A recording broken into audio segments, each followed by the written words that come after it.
وأسبغ عليهم نعمه ظاهرة وباطنة ليشكروه وحبب إليهم الإيمان ليذكروه صلى الله عليه وعلى آله وأصحابه أجمعين. أما بعد فأعوذ بالله من الشيطان الرجيم. بسم الله الرحمن الرحيم. ولا تكونوا كالذين نسوا الله فأنساهم أنفسهم أولئك هم الفاسقون. وقال تعالى وإن تعدوا نعمة الله لا تحصوها. وقال تعالى لئن شكرتم لأزيدنكم ولئن كفرتم إن عذابي لشديد.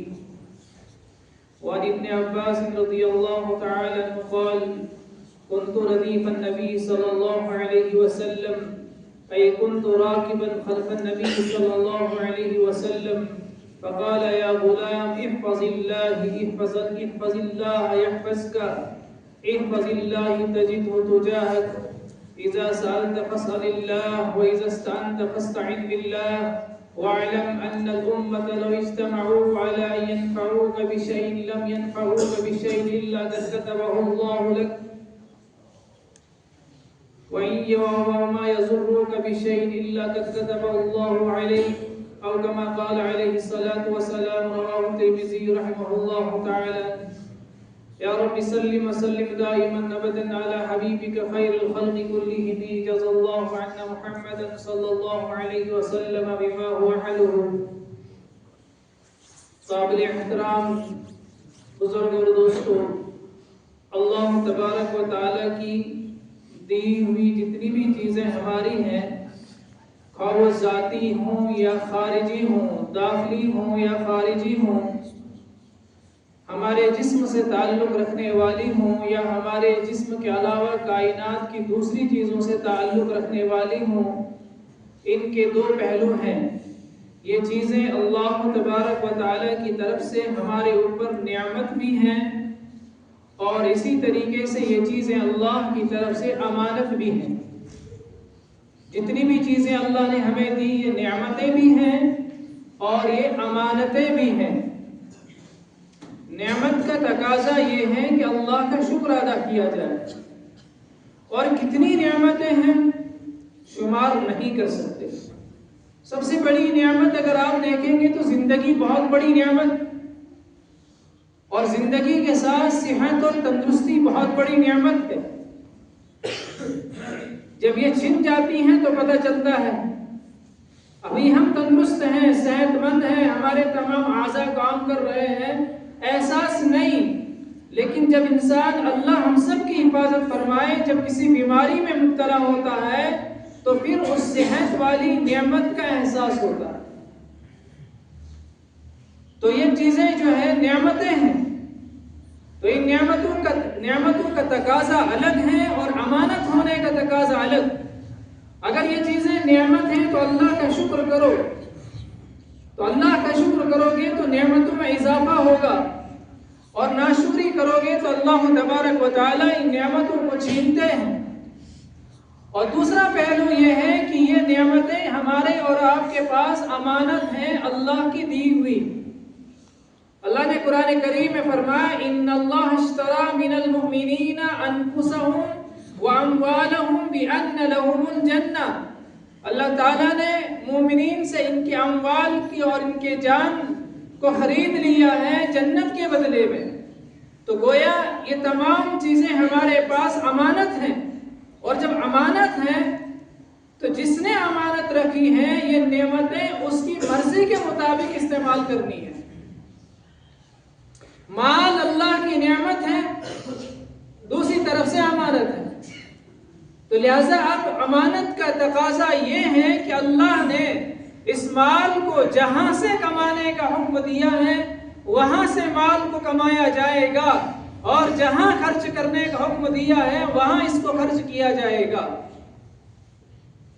اور اللہ نے تندرستی دی ہے، وقت دیا ہے، یہ وقت اللہ تبارک و تعالیٰ کی بہت بڑی نعمت اور امانت بھی ہے۔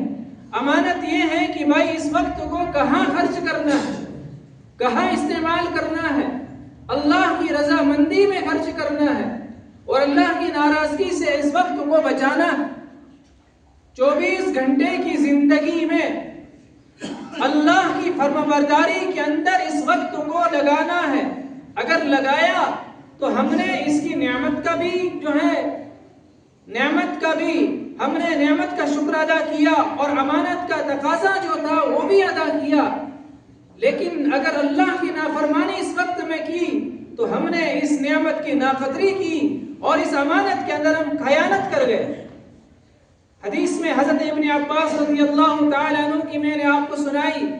حضرت ابن عباس رضی اللہ تعالیٰ عنہ فرماتے ہیں کنت ردیف النبی صلی اللہ علیہ وسلم کہ میں آپ صلی اللہ علیہ وسلم کے پیچھے سواری پر سوار تھا. ایک ہی سواری پر دونوں سوار تھے تو میں آپ کے پیچھے سوار تھا. آپ نے فرمایا یا غلام اعلمک کلمات ینفعک اللہ بہن. اے غلام، اے بچے، میں تجھے چند کلمات سکھلاؤں گا. آپ صلی اللہ علیہ وسلم کی نصیحت مختصر ہوا کرتی تھی اور اس مختصر نصیحت کے اندر بہت بڑی جامعیت ہوتی تھی. اس کے اندر بہت معانی ہوتے تھے. اس کے اندر بہت سے نصائح اور نصیحتیں ہوتی تھی. اے بچے، میں تجھے چند کلمات کی سکھلاؤں گا اور ان کلمات وہ تجھے نفع دے گی. یہ کون نصیحت کر رہا ہے؟ اللہ کے پیارے حبیب صلی اللہ علیہ وسلم خود نصیحت کر رہے ہیں. سب سے پہلی نصیحت فرمائی احفظ اللہ یحفظک، احفظ اللہ تجدہ تجاہک. احفظ اللہ لفظی ترجمہ اور ظاہری ترجمہ اس کا یہ ہوگا کہ تم اللہ کی حفاظت کرو. ظاہر بات ہے کہ جی اللہ کی حفاظت کیسے کرے گا بندہ، تو اس کے سمجھنے کی ضرورت ہے. اس لیے بھائی دین کو سمجھنا ضروری ہے اور دین کو سمجھنے والوں سے سمجھنا پڑے گا. اگر ظاہری ہم پڑھیں گے تو پھر خطرہ ہے. اور جس وقت میں ہم اور آپ آج چل رہے ہیں اس وقت میں سیکھنے کی ضرورت ہے. علماء سے اپنے آپ کو جوڑنے کی ضرورت ہے، ورنہ کوئی ٹھکانہ نہیں ہے کہ ہمارے عقائد کا کیا ہو جائے گا. عقائد کے اعتبار سے ہمارا ایمان محفوظ رہ پائے گا یا نہیں رہ پائے گا. آپ صلی اللہ علیہ وسلم نے جس زمانے کی پیشن گوئی دی تھی آج ہم اسی زمانے سے گزر رہے ہیں. آج ایمان بچانا بہت مشکل ہے.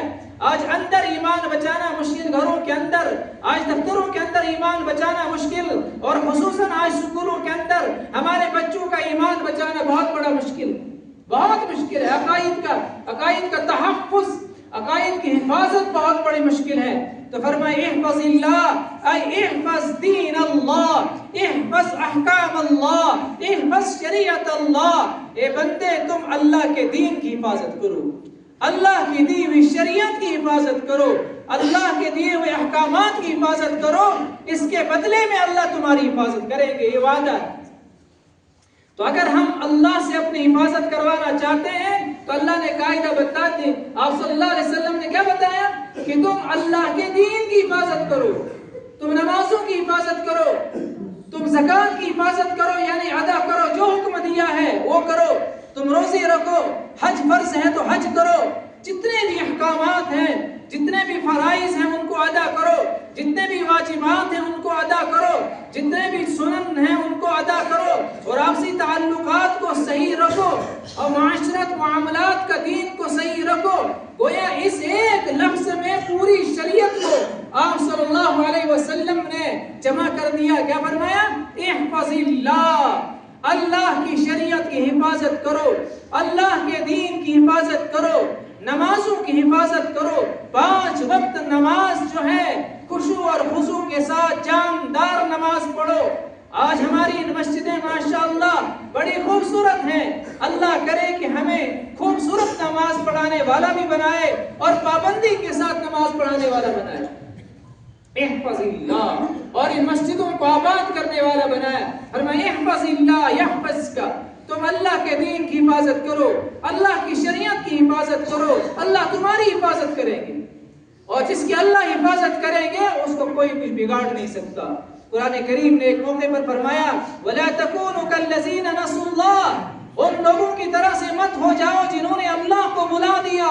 فَأَنسَاهُمْ أَنفُسَهُمْ، اللہ نے ان کو ان کا اپنا انجام ہی بلا دیا. أُولَٰئِكَ هُمُ الْفَاسِقُونَ، یہ اللہ کی طرف سے بڑی سزا ہے. اگر بندے اللہ کو بلا دیتے ہیں اللہ اپنے بندوں کو بھول جاتا ہے. اللہ جب اپنے بندے کو بھول جائے گا یہ اس کے حق میں بڑی سزا ہے. اس لیے ان لوگوں کی طرح سے مت ہو جاؤ تو جس نے اللہ کے دین کو بھلا دیا, جس نے اللہ کے احکامات کو بھلا دیا, اس نے گویا اللہ کو بھلا دیا. اور جس نے اللہ کو بھلا دیا اللہ اس کو اس کے انجام سے بھلا دے گا. آج ہماری زندگی سے یہی لگتا ہے کہ آج ہمیں اپنی عاقبت یاد نہیں ہے, اپنا انجام یاد نہیں ہے, اپنی موت یاد نہیں ہے, قبر یاد نہیں ہے. اس لیے کہیں ہم نے اللہ کے دین کو بھلا دیا, اللہ نے ہمیں اپنے انجام کو بھلا دیا. اللہ اس سے ہماری حفاظت فرما کہ کہیں ہمیں اس کا احساس ہونا چاہیے کہ ہمیں کہاں کہاں جانا ہے. احفظ اللہ یحفظک. اس لیے اپنی زندگی کو ہم نے امانت سمجھ کر اور اللہ کی نعمت سمجھ کر گزارنا ہے. بس آخر میں امام غزالی علیہ رحمہ کی 4 باتیں میں آپ کو بتا کر یہ آپ کے پاس امانت ہوں گی, ان پر عمل کریں گے انشاءاللہ زندگی سدھر جائے گی, ہمارا نفس سدھر جائے گا. اصلاح نفس کے لیے, گناہوں سے بچنے کے لیے امام غزالی علیہ رحمہ نے 4 نسخے بیان فرمائے ہیں. نمبر 1 فرمایا مشارطہ, کہ جب صبح اٹھو اپنے آپ سے شرط لگاؤ, اپنے آپ سے ایک معاہدہ کرو, آج کے دن میں کوئی گناہ نہیں کروں گا, آج کے دن میں کوئی اللہ کی نافرمانی نہیں کروں گا اور سب اللہ کے پورے احکامات کو ادا کروں گا, پوری نمازیں پابندی کے ساتھ مسجد کے ساتھ امام کے ساتھ جماعت کے ساتھ پڑھوں گا. یہ صبح اٹھتے وقت معاہدہ کرو, کس کے ساتھ؟ اپنے آپ کے ساتھ ایک معاہدہ کرو. مشارطہ, شرط لگاؤ کہ آج تجھے کوئی غلطی نہیں کرنی ہے, آج تجھے کوئی گناہ نہیں کرنا ہے. اور پھر دن کے اندر جو ہے اور پھر نگرانی کرو. دوسری چیز جو فرمائی پھر جو ہے محافظہ, پھر حفاظت کرو اور پھر نگرانی کرو اپنے نفس کی کہ میں نے صبح کچھ معاہدہ کیا ہے, وہ معاہدہ ٹوٹنا نہیں چاہیے کہ بھائی مجھے آج تو صرف اللہ کی کیا کرنی ہے, عبادت کرنی ہے, کوئی گناہ نہیں کرنا ہے. تو پھر شرط لگانے کے بعد اور پھر دن کے اندر پھر نگرانی کرو, اپنے آپ کی نگرانی کرو کہ کوئی مجھ سے گناہ نہیں ہونا چاہیے. پھر نگرانی کرو اور نگرانی کرنے کے بعد محاسبہ کرو شام کے وقت کہ آیا میں نے جو صبح معاہدہ کیا تھا میں اس پر کتنا اترا ہوں. اگر کوئی نیکی ہوئی ہے دن کے اندر تو اللہ کا شکر ادا کرو, بلکہ شکرانے کے 2 رکعت نفل پڑھو کہ مجھ سے نیکی ہو گئی ہے. اور اگر کوئی گناہ ہوا ہے تو توبہ کرو, اور توبہ کرنے کے ساتھ فرماتے ہیں مواخذہ, کہ اپنے آپ کو سزا دو کہ مجھے گناہ نہیں کرنا تھا تو لہٰذا گناہ ہو گیا, اس لیے میں اپنے نفس کی کیا کروں گا, مواخذہ کروں گا کہ اسے سزا دوں گا. سزا کیسے دو گے؟ کہا تو نماز نہیں پڑھنا چاہتا, چل تو نفل پڑھ لے. تو قرآن نہیں پڑھنا چاہتا, چل تو تلاوت کر لے. اور تو صبح اٹھتا تھا 5 بجے, آج تو 4 ہی بجے اٹھ. یہ ایک سزا متعین کرو اپنے نفس کے لیے, تو اس سے اصلاح ہو جائے گی. تو فرمایا ایک تو مشارطہ, شرط لگاؤ کہ دن میں کوئی گناہ نہیں کرنا ہے, اور پھر اس نفس کی نگرانی کرو, محافظہ, حفاظت کرو اس کی, دن میں نگرانی کرو. اور نگرانی کرنے کے ساتھ ساتھ شام کے وقت محاسبہ کرو کہ دن میں کیا کیا میں نے. اگر نیکی کی اللہ کا شکر ادا کرو, گناہ ہوا تو اس کو توبہ کرو, اور ساتھ ساتھ میں اپنے آپ کو سزا دے دو, یعنی اپنے نفس کو عبادت کے اندر لگا لو. اور جو ہے اور یہ وہی مواخذہ. تو یہ 4 چیزیں انشاءاللہ ہم کریں گے انشاءاللہ, اپنے نفس کے ساتھ یہ کریں گے. صبح کے وقت اٹھ کر جو ہے اسے ایک معاہدہ کیا کریں گے, اور چلتے پھرتے اللہ کا ذکر کرتے رہیں گے. بخاری شریف کی آخری روایت ہے جس میں فرمایا کہ 2 کلمے اللہ تعالیٰ کو بہت محبوب ہیں, بہت پسند ہیں, اور ہلکے پھلکے ہیں, ترازو میں بڑے بھاری ہیں. سبحان اللہ و بحمدہ سبحان اللہ العظیم. بخاری کی آخری روایت ہے. کتنا پڑھنے میں دیر لگ, چلتے پھرتے آدمی چاہے گاڑی میں سوار ہے چاہے پیدل پر چل رہا ہے تو یہ تسبیح اگر پڑھے گا تو بہت بڑا فائدہ ہوگا. کیا ہے؟ سبحان اللہ و بحمدہ سبحان اللہ العظیم. پڑھیں گے انشاءاللہ چلتے پھرتے. اللہ مجھے بھی آپ سب کو بھی توفیق دے. وآخر دعوانا الحمدللہ.